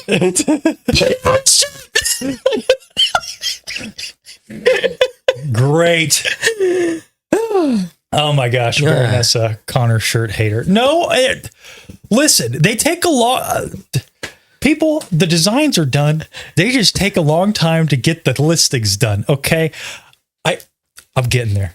I've got a baby. I've got all this stuff to do. Seth's just staring at me. This is ridiculous. I can't believe this. We should finish talking about skeleton. Yeah. So the rest of the Onyx Cinder, when it becomes the new ship. Yeah. I really like that this is the symbolism for the crew, becoming coming into their own. Yeah. And so they've shed all of that. It's no longer the Onyx Cinder. Yeah. Yeah. It's now the kid's ship. It's not a pirate ship anymore.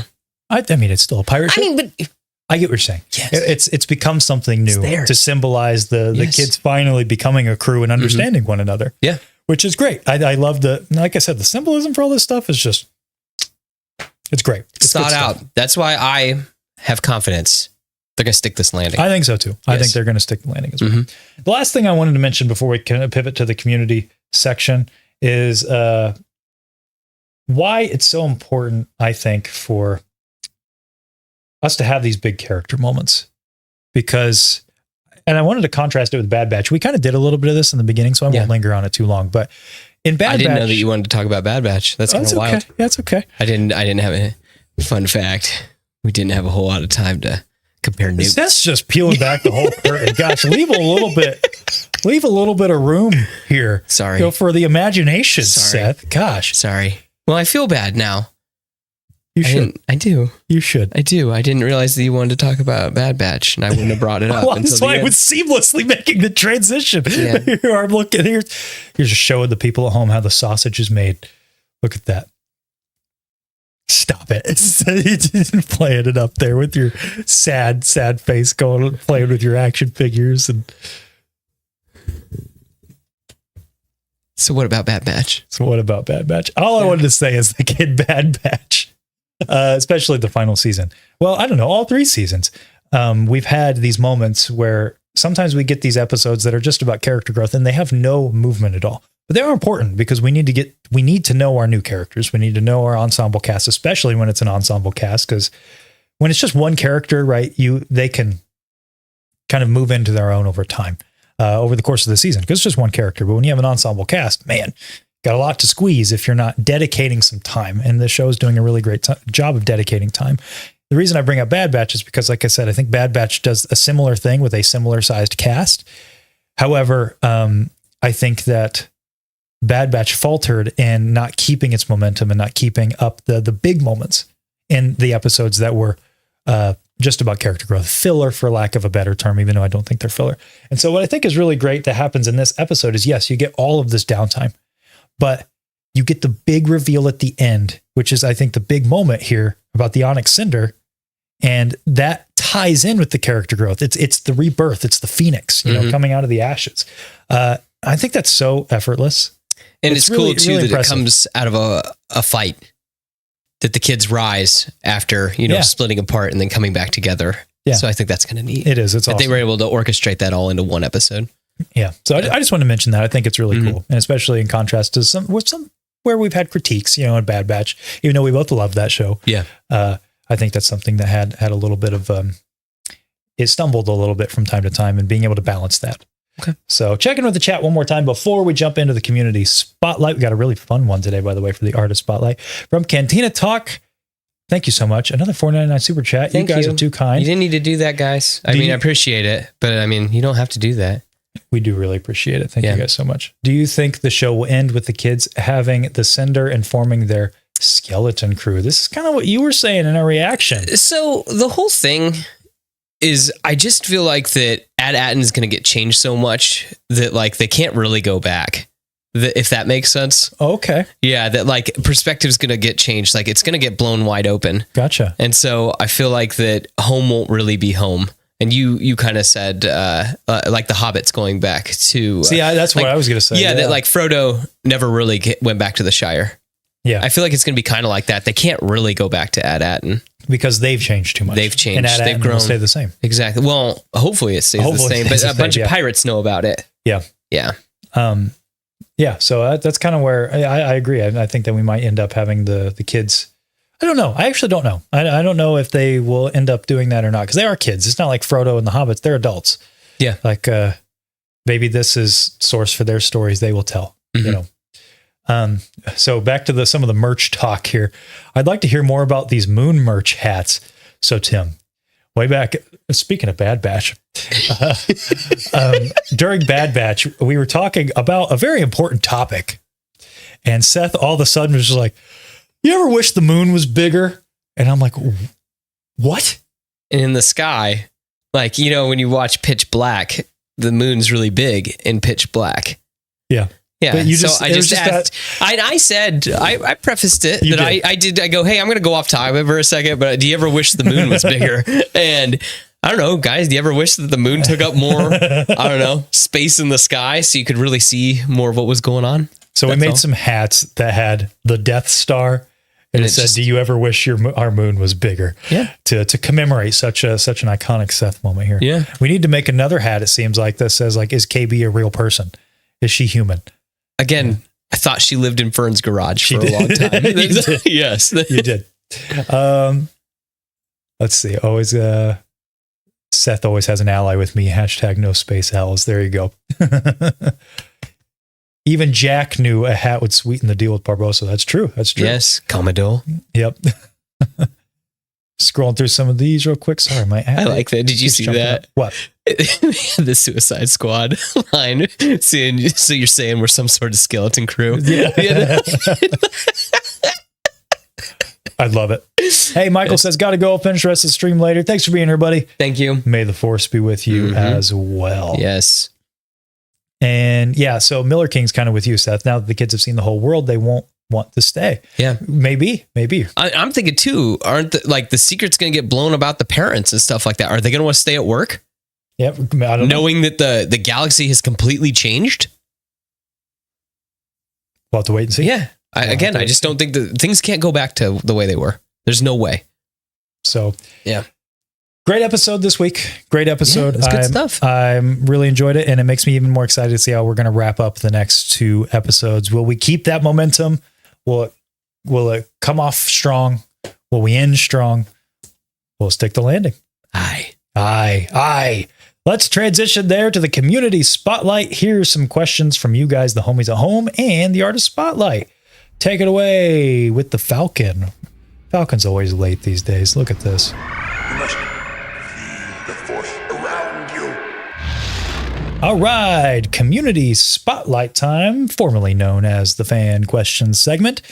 And every week we like to put up a prompt for you guys to answer, usually on Instagram. Sometimes I put one up on YouTube as well, asking you guys about the topic of the week. Of course, this week is all about Skeleton Crew episode 6. But before we get to the fan questions, which by the way, you can also submit into the live chat since we are live this week, we're going to talk a little bit about this week's artist spotlight. And if you would like to submit to the artist spotlight, you can send something to beyondtheduneshow@gmail.com or on Instagram @beyondthedunec. What do you need to do for the artist spotlight? It can be literally anything. Anything you want to share with the class, send it on over. And we would love to talk about it and highlight some of you guys. We got a fun one this week. Yeah. We got a fun one. And I do apologize because I realized I did forget one thing. It's here, but I forgot to put a little Chiron here. This is from our friend, Duel of the Kates, KDO. Look at this. Got a whole thing here. This is just a video. So Kate reached out to me a while back about this Clone Wars viewing order that she has, which is really, really cool. So, the Clone Wars is complicated. Very. Like, it's not really in order at all. It starts out as an anthology and gets kind of crazy. Right. Yes. So extremely convoluted. Yeah, extremely convoluted. Yeah. And basically, some people put together some watch orders. Yeah. But more ways to digest the show in a more digestible way. Yeah. And so Katie was very kind to send us this Clone Wars watch order. And it's really cool. It's really thought out. So it's not just what you're seeing on screen. It's I'll scroll through it. So just to read here, the intention of this order is to cover the main storylines of the Clone Wars show. Part 1 paints a broad story of the war from Ahsoka's perspective, and each part builds on the previous to culminate in the finale. Really thought out. Yeah. So you get part 1 Ahsoka. This is something she made, right? Yeah. Okay, cool. Because you said that people do that. And I'm like, this isn't just one that she found on the internet. This is one she made, right? It's better than like any I've ever seen on the internet. I think it's awesome. So here you have basically right here, right? Ahsoka. Yes. And guys, since she shared it with us, screenshot some of this stuff and save it for your own viewing orders. And here have you watched all Clone Wars? I have. Okay. Of course I have. Have you not? I definitely have not. I haven't seen those episodes with, did you just call me a fake fan? Because I haven't watched the Jar Jar Binks episode. Yeah. Yeah. Exactly. In fact, that would be, watch the Jar Jar Binks episode. You want to see him teaming up with Mace Windu or getting a girlfriend? Do you know that happened? You didn't because you didn't watch the episodes. I didn't. He gets a girlfriend. Cool. I know that Mace fights Mother Talzin in one of those episodes. It's cool. Yeah. But you wouldn't know because you don't watch it. I haven't. No. Crazy. In my defense. Wow, Seth, do you even Star Wars? That's what Tony said, not me. Do I even Star Wars? Those are fighting words. to the airlock. Wow. Yeah, we're really gagging up on Seth wow. today. Thank you guys for being on my side this week. Appreciate it. Except Part for the 2 merch stuff. Part 2, Dathomir, Maul, Savage, Asajj, and the Night Sisters. Again, awesome because people like Tony in the chat really only care about Darth Maul. Yeah. So there you go. Part 3, Mandalore. Part 4, the clones. Yeah. Love this. And then the Siege of Mandalore. What I watched was like I guess it was like the top episodes, but it was mostly from the clones' perspective. Yeah. Yeah. So that was the list that I watched of the show. And and so she has at the end like a sort of miscellaneous collection. I think this is a really cool idea. Just especially if you're very familiar with the story, you can kind of go back and like, I just want to watch Mandalore stuff. This probably culminates in a really long movie. Yeah. Right? Like this stuff right here. I mean, how many episodes is that? That's like 10 episodes. 10 episodes at like 25 minutes a piece. Yeah. I don't know. I don't want to do the math in my head right now, but isn't it 8 episodes? Is that 8? Season. Oh, that is 8. Sorry. Yeah, because it's 1, 2, 3, 4. Oh, I didn't see it on the side. Oh my God. Okay. Gotcha. Just trying to help you. My fault. That's all. It's cool. It's all good. I was trying to count them this way. Yeah, I didn't see they were literally numbered. My bad. I just wanted to make sure because I was like, I think that it's good. So once again, because I do apologize. I apologize, Duel the Kates. I meant to have a Chiron here, but what's a Chiron? It's just a little third that has her name on it. Oh, okay. But this is from our friend Duel of the Kates. You see her in the chat. I was going to say, can you bring up one of her comments? Misa. Here, I'm going to leave this up. Misa. Going to leave this up. Here, I'll even move it. This is Duel of the Kates work right there. Misa, Yusa the bomb. Yes. Bombad Gunkin. Yeah, Bombad Gunkin. This is a Bombad watch order right here. So anyway, this is awesome. And of course, it all culminates in the best of the Clone Wars. My goodness, the Siege of Mandalore. It's incredible. It is good stuff. So there you go. I'm going to go here real slow so you guys can screenshot these if you want, because I just admire Duel of the Kates' work here. Yes. I've saved this myself for my next watch. Yeah. Maybe we'll have to do that. Yeah, that'd be really fun. So thank you so much, Duel of the Kates, for submitting that. Again, a lot of fun. And if you would like to submit your own thing to the Artist Spotlight, once again, there you go, beyondthedunesea@gmail.com or Instagram @beyondthedunec. So moving on to the fan question segment. Again, if you guys have questions you'd like to ask live, please submit them in the chat. First one. Bill Rookland, the Onyx Cinder reveal is amazing. Do you think the old gal still has other secrets? What do you think? I mean, pirate ships tend to. Yeah. The thing I noticed that we didn't really talk about is the captain's quarters does look like the back of the Black Pearl, like the windows. Oh, I know. Yeah, we did. Yeah. We never, we've talked about that just sitting, but have never said that on the show. And I think that's so slick. It's so fun. Yes. Yeah. For sure. I think we're going to get some more secrets of the Onyx Cinder. Oh, definitely. Time will tell. Yeah. Time will tell. Second question. Oh, my bad. There you go. There's that again if you want it. Second question from Cantina Talk here in the chat. How do you think Brutus will go out? The airlock. I guess he's got to, right? That's a good call. I think so. Okay. Yeah. The airlock. The airlock. I just hope, no. He goes down with the ship. Which ship? His ship. What's his ship? We'll find out. That's what I'm saying, though. He's whipping something. He's a pirate captain. He's got his little spire. You know? Aladdin's over, by the way. Look at that. See those credits? Did someone say that? No, I see. Oh, you just can see it. I didn't know if you knew this, Seth, but it's actually right there. Yeah. Like, I could see it. I can't see it, by the way. Yeah. I know you can't see There's a little bit more behind the magic. The camera's blocking that part of the screen. I can't see it. They didn't even know a screen was right there. Yeah, that's what I'm saying. Well, kind of. They have to assume, right? No, that's why they're out of view. Stop it. Next week, I'm just going to put them right in front of you. You might as well. That way. Gee whiz. Moving on. Next question.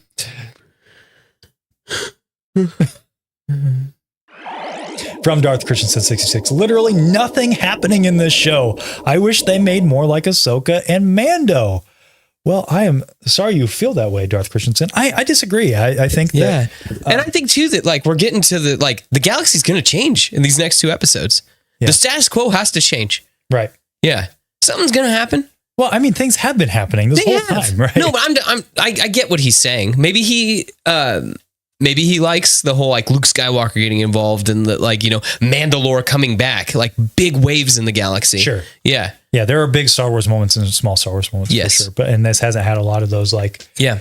You're right. It hasn't had a Luke Skywalker moment. It doesn't need to. It doesn't need to have those. But a thing I kind of want to point out is this show's going so well, in my opinion.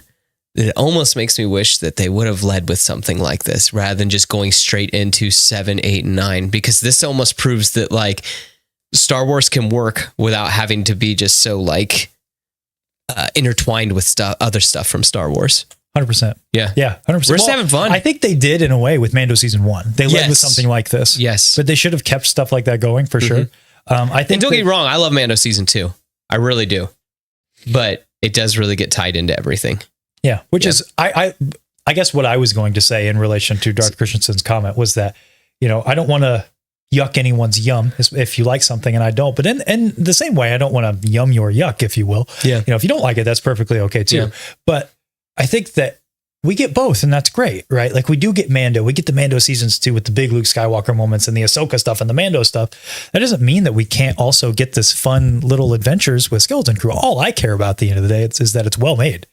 Yes. And that's well written. Yes. Right? Even if then it just doesn't get canceled. Yeah. Even if I don't like it, right? Yeah. Even if it's personally not my bag, if it's well written, yeah.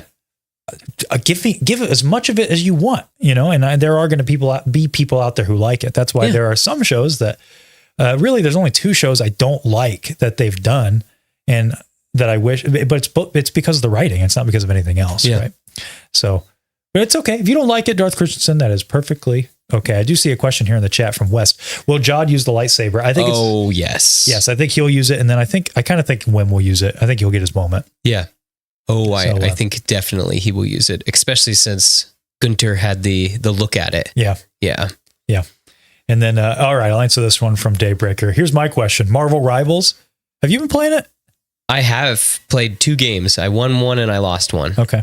Yeah. Hey, look at that. That's rewinding, by the way. Can you hear it? Oh, I can. Be kind, rewind. It's doing it automatically. So, hey, Aladdin will start again. The show will resume shortly. Stay tuned. Stay tuned to Seth's camera. I have not been playing Marvel Rivals. It's not typically a game that I like. I thought about trying it, but yeah, I've heard it's great though. I've heard everybody says it's good. What I want to do, I want to get the whole Tales of the Archive crew playing in a game of Fortnite together. Yeah, he's been saying this. How crazy would that be if we were all streaming and so you could get all the everybody's different perspectives? Fortnite though, I don't know. I don't know if I could do it. I've tried. I just don't like the game. I don't know. I just think that it's pretty intuitive that like, yeah, you don't like it, but I mean, anybody can pick it up and do it. Yeah. You're not just going to get bodied. And especially if you have friends. Like the I will skeleton say, crew. I've never tried no build mode. Maybe I'd like that. Yes. Yeah. But like the skeleton crew, we can be there for each other. Oh, Yes. I got you. Yeah. I got you. Yeah. All right, moving on to the next question from that was the one we already answered. And from David Furtado 15, brain surgery in a sea shanty. This show has been terrific so far. Couldn't agree more. I. From IJ Kez. I feel like the show has hinted at a connection between Jod and Qui-Gon, Padawan or son. I don't think so. Probably not, right? Connected to who? I'm sorry. Qui-Gon. Qui-Gon. Yeah, probably not. Yeah. Qui-Gon was a lot of things. I think they were building on more of the spiritual connection and with Qui-Gon and more of a just a Qui-Gon had like a middle road kind of thought process because like there's a reason why he wasn't on the council. right. Yeah. And I think that it's kind of going with that with Jod, that Jod's kind of, middle of the road. Sure. Yeah. Yeah. Because I'm not outright saying he's evil by any stretch of the imagination. No, he's morally gray. Yeah. I mean, but he's also not a Jedi, which is important Yes. to distinct. Gray Jedis. Yeah, gray Jedis. We'll have to George Lucas's favorite. Hey, there's the FBI warning. Don't copy that. Don't zoom in and make your own copy of that. It's bad, guys. The FBI will get you. Okay. He gonna get you. Jake Harrison Fain. How about the stop motion crab? Also love the focus on KB's cybernetic augmentations. Yes. Terrific. Great stuff. Yes. Jedi Lex, what is the best lesson you think the kids learned from this week's episode? What a great question. That's tough. How to be a good crew. How to learn from each other. How to I guess to how to be a better friend. Yeah. I think that's the whole thing. Because they don't know each other that well. No. Yeah. Well, KB and Fern do. Yeah. But did Fern really know KB though? Was she listening? Exactly. And I mean, Neil and Wim are friends. Yeah, but I feel like that Neil doesn't get listened to though either. That's the whole thing. Does Neil not count as a friend because he's an elephant? No, but I mean like the whole, I feel like that like Fern kind of dragging around KB. I think that Wim kind of drags Neil around, maybe for his own good sometimes. Yeah. But I feel like that, Neil's just happy sitting in the bathtub. He doesn't need to go find a spaceship. Oh, gotcha. Yeah, or Lost Jedi Temple. That's all I'm saying. But maybe Neil needs to come out of his comfort zone. Sure. That's a good point. It's like you and me. Ah. You sometimes help me get out of my comfort zones. Yeah. Yeah. Or you sometimes just make me do things and I don't want to do them, but then I end up liking doing it in the first place. Like playing Fortnite. Maybe one day. This is crazy. The circle is now complete. Exactly. When I left you, I was about to learn it. Hey, Baroness has a great question here. Are aliens people, Seth? Oh my gosh. Define people. I mean, like, here we go again. Are cyborgs people? Are turtles people? Are aliens people? Seth says no. My goodness. Goodness. Whoa. Whoa. Goodness. Someone will play Fortnite with me. That's cool.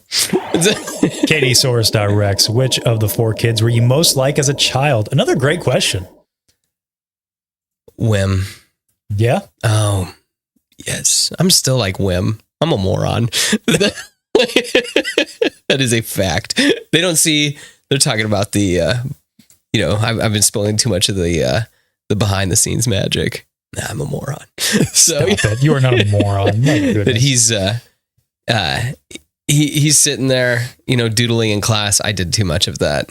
Oh my gosh. I wanted to be doing anything else. Even though I like school. I like sitting in that setting. Yeah. But I always have. But gosh, yes. So there you go. Wim always wanted to be on an adventure or something. Always like looking out to the horizon. Looking what could be out there. Never focusing on where he was.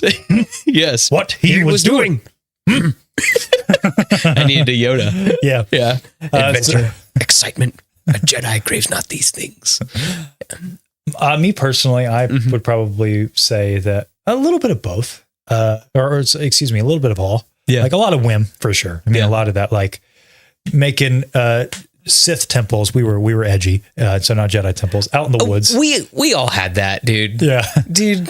Yes, I don't even want to like think of like it makes me cringe just to think about that. But I went through that phase too. Oh, The bad guys are so cool. Yeah, yeah. So doing that out in the woods, swinging lightsabers at each other by the lake, all that stuff. Sure, all that stuff like whim, but also a lot of KB, like a lot of you're very technical. You're very technology driven. I feel like that kind of stuff. Yeah, a lot. I had a lot of Fern too. I was sometimes I was sort of like elected leader of my group sometimes as a kid. Mm-hmm. Not elected. Elected is not the right word. It was a default. I didn't really want to do it at times, but I was always the one. But people rallied behind you. How about that? That's a better thing. I had issues listening to people. I still do sometimes. Sometimes I don't listen to your ideas as much as I should. I'm a moron, remember? No, you're not. You're not. I think too, like really thinking, like I feel like I'm more like Neil now that I've grown up, that I'm like super content being at home. Yeah. Yeah. That I'm just like, I'm just chill. I'm Neil now. You're Neil now? Like I'd stay home all day. Yeah. I like to stay home too. Yeah. No, I like to do stuff at home, but I'm really happy being at home. Yeah. Yeah. So a lot of all of them, I guess is what I would say, but that was a great question. Mm-hmm. I'm losing my place. You're probably going to see these there we go. Michael_Kramer98. Do you think the Onyx Cinder 2.0 looks like the Scimitar? Yes. That Darth Maul ship? Yes. Yes. With some X-Wing engines on it. Yeah. Definitely. I think so. And which makes sense because Darth Maul's ship was, Republic era and secretive, that this may have, this is an old Republic design. Mm-hmm. Palpatine may have got his hands on something. Sure. Or I guess... did it come from Palpatine or did it come from Plagueis? I don't remember in the book. Well, yeah, Plagueis. It was from Plagueis in the book. Yeah. Another moon. Another moon. Oh, I found this at the banking clan thing. What is it? The mud baths. It's designed for a ship. It's such a niche joke. Like there are going to be 5 people in our chat. And they're going to be like, dude, that's so awesome. I love it when you guys are so self-referential. Yeah, I know. I'm sure they do. My goodness. From old Greg Foskett, where do you rate Skeleton Crew among other Star Wars shows? Would you be excited for season 2? Right now, if they land it, I'm just thinking. If they stick the landing, I'm putting it right up as either number 1 or number 2, just purely because of how well made it is. It's just very thought out. Like the writing is terrific. The editing is terrific. All these stuff that I'd say every show is awesome. The fanboy in me wants to put something like Mando or Ahsoka first, or Kenobi. You guys know I'm one of the 5 people who likes that show. But I'll admit, of course, like I'm not an idiot. Like this is a better show technically than Kenobi, but Kenobi had those Star Wars highs. You know what I mean? So like there is the fanboy in me that loves John Williams in there. Yeah. Yeah. So there's the fanboy in me that of course loves that kind of stuff, but on just like a pure quality standpoint, I hate art as objective conversations. I think those are unproductive, but on like a technical level, Skeleton Crew is definitely one of the most well-made. Well, think of it like this. If you're making a tier list. Yeah. Is Skeleton Crew, where's it at? Again, if it keeps pace and it sticks that landing, I mean, yeah, it's probably number 2. It's probably right under like that. Mando's tough because of season 3. Yeah. But if you had seasons 1 and 2, I'd put it right underneath that. Like of how technically well made, of how the writing is, all that stuff. Yeah. Yeah. And for me, I think it's probably number 2. Yeah. Besides, yes, I think Mando's probably my favorite, and it's right around where Bad Batch is. Yeah. At least right now. Because I mean, guys, it's the little stuff, like bringing up the fact that the ship can blow up, that it's armored, the fact that all the little nuances with KB, all the that the captain can be challenged. I mean, it's all those little baby things that are in there that's like just made this, like there's no wasted strokes, if that makes sense. No wasted pen strokes. Real quick, Cantina Talk, gotta head out. Have a good one, guys. Thank you for being here, buddy. We appreciate you. Hey, go check out his channel, by the way, if you have not. He makes some excellent Star Wars content. And some other stuff too, by the way, not just Star Wars content. Hey, Baroness has a good call out for the Scimitar. Was designed by Tenebris. It was designed by Tenebris, but Plagueis gave it to Maul. There we go. There you go. But fifth science. Yeah. So to round out that conversation, I think that it's like a slider for me. You get the Star Wars highs, right? But maybe the shows aren't super great all the time. But then you have like no Star Wars highs, but really good show. And so that's Andor.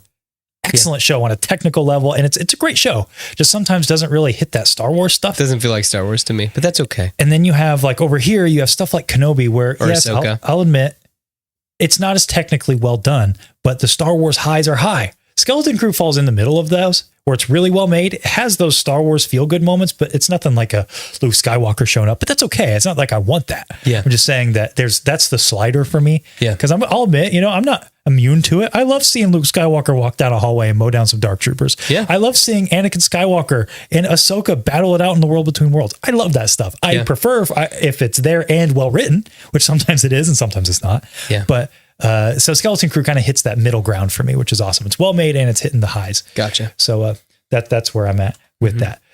Checking out some of you guys from the chat. I see a question from the Mythnocrophy.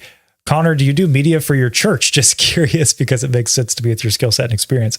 I don't actually. I don't do media for a church.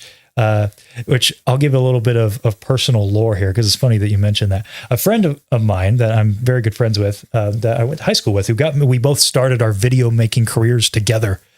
Basically, his goal was always to go into church media. And this is what we said to each other, because he said, I want to make Christian media. I want to do church media. And I said, I want to be a Christian in media. That was the difference.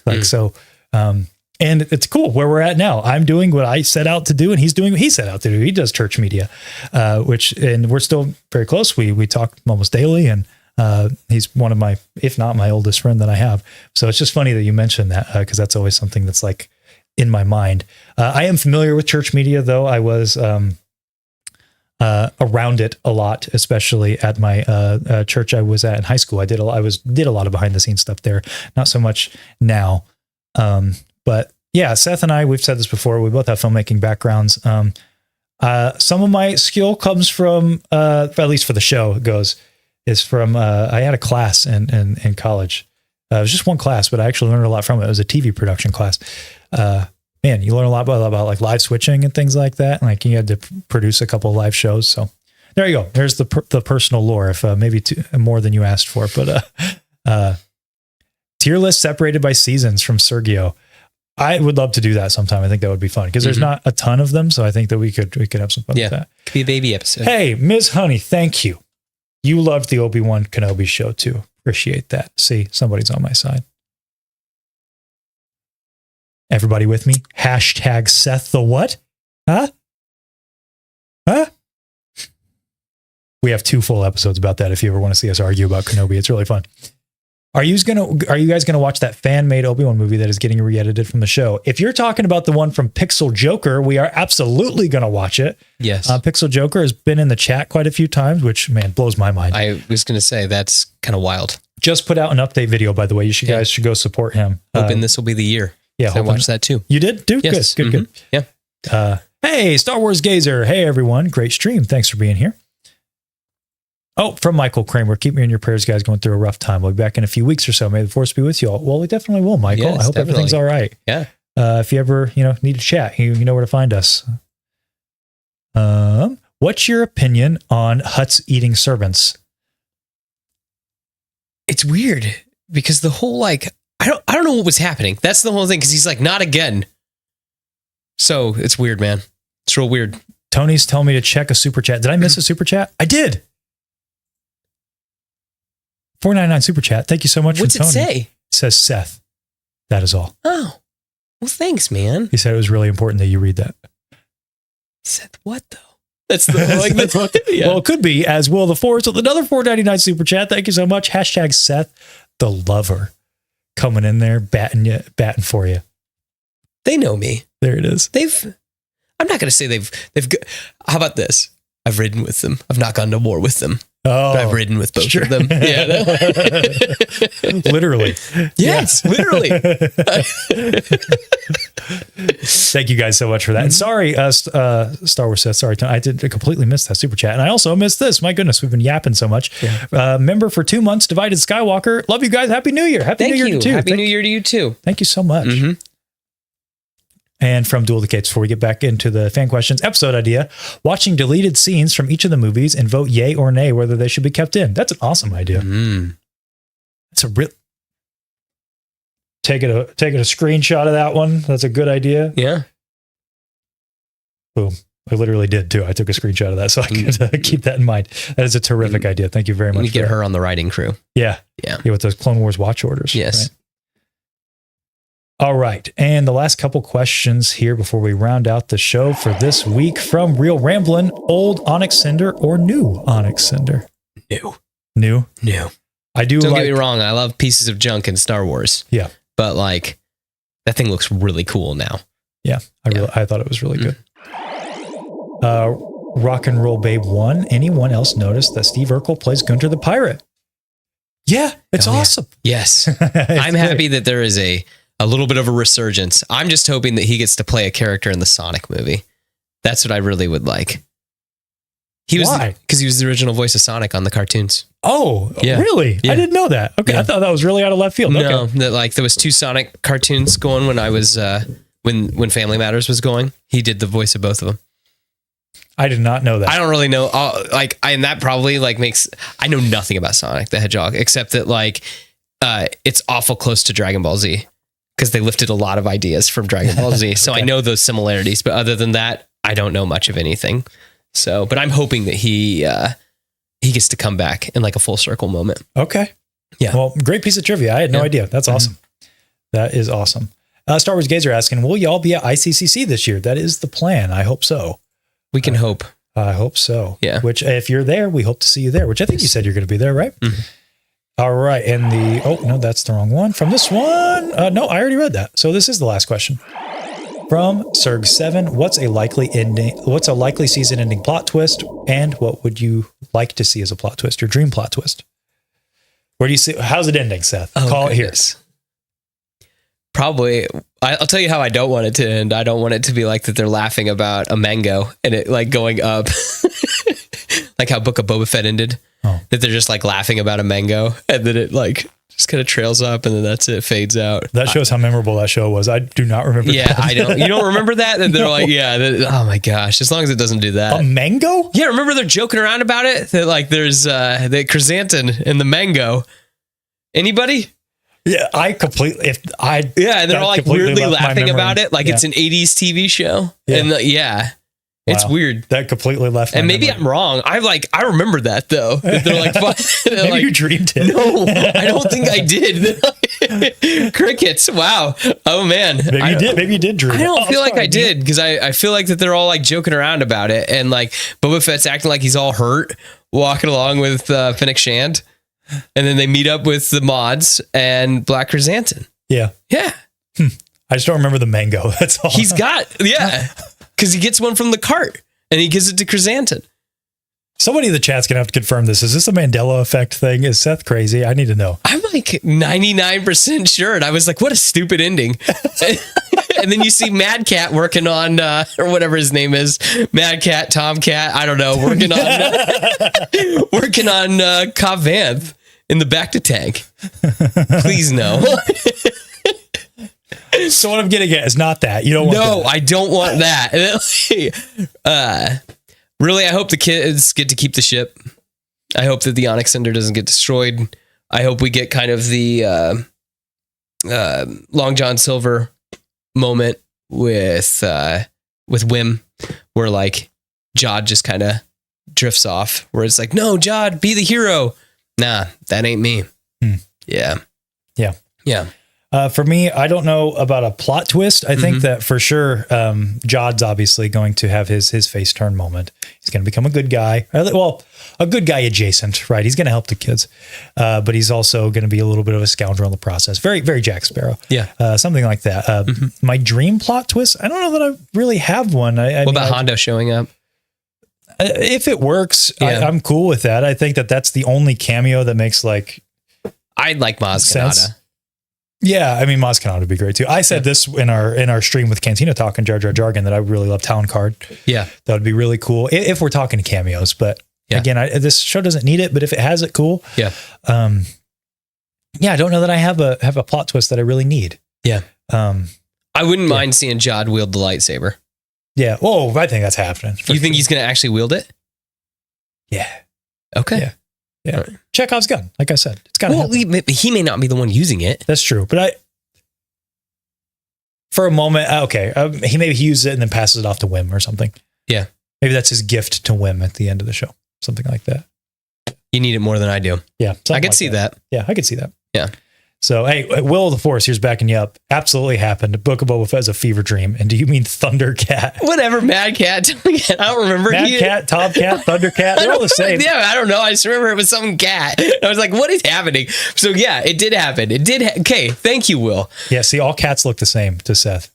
Because cats don't go to heaven either, right? Allegedly, they go to heaven. It's all dogs. All dogs. It's all dogs. Yeah. Yeah. Do dewbacks go to heaven, Konnor? Yeah, I don't know. Bantha's up there too. Are they people? Are they? Is a bantha a person? I mean, what are we? We're just ideas on a rock floating around a star.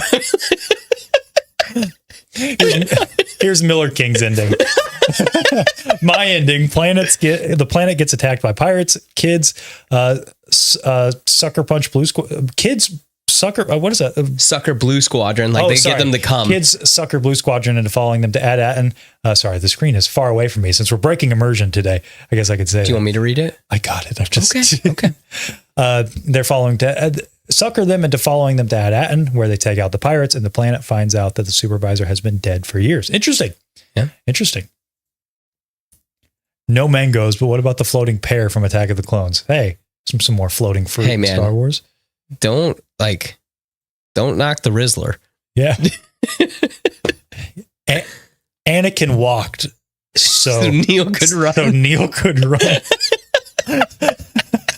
When it comes to the Riz game. Yes. Too good. Okay, well, let's round out this week's show. I got one more from Albo. Would love for you guys to revisit fan theories from The Last Jedi, because from before The Last Jedi. Oh my gosh. Man, there's a lot during that time. Dude, that would be fun. Dude. It would be fun. Man, there was some stuff that I really wanted to happen. Yeah. Here, real quick, I'll try to pull it up. I don't know if this is going to work or not, so bear with me. But you guys asked about... See if this will work. Kind of does. Here, hold on. Shift it around. Yeah, I can shift it around. So you guys asked about what was the deal. I can't. Oh. Don't worry about it. I got... Not that. That's the wrong button. How about that? There we go. Boom.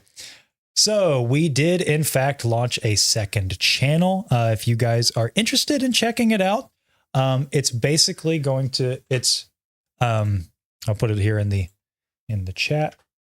If you guys would like to check it out, it's BDTS Clips, basically an opportunity for us to revisit some of our clips, some of our thoughts, some of our favorite moments from the show, but we also didn't want to bog down your guys' subscription feeds in the main show. So if you're not interested, it's completely fine. You don't have to watch it. That's why we started another channel, so that we're aiming for daily uploads.